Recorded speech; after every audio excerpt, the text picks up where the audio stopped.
гэж юу вэ?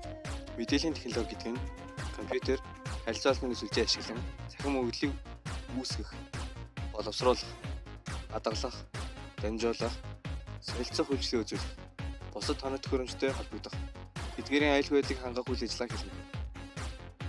Гэхдээ мэдээллийн технологи үйл зогсгоо ерөнхийдөө бол компьютерийн програм хангамж, техникийн хангамжтай холбоотой бүх зүйлүүд мэдээллийн технологиос хадгалан гардаг.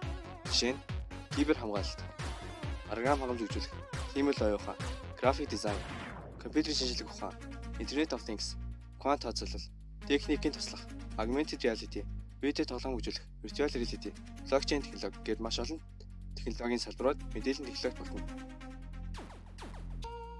Мэдээллийн технологи юуг бүтээж чадах талаар ярилцъя. Бүх зүйлийг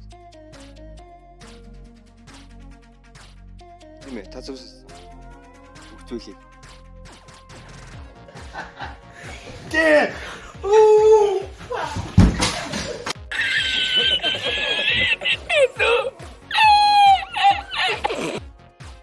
Хүмүүрийн төсөөлөл хиймэл орчинд биелэх боломжтой болсон ирвэ. Гагцхан идэх, уух, энэ бишээ.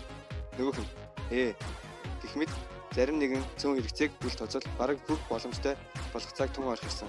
Тиймээс бид бүхэн боломжийг алдалгүй орчин үеийн шинэ технологи бүрийг судалж дэлхийн хөгжлөөс цэцэрлэгээ Монгол улсынхаа нэр алдрыг дэлхийн том гүрэмд өрсөлдөхөж болгох боловсон хүчин болох хэрэгтэй.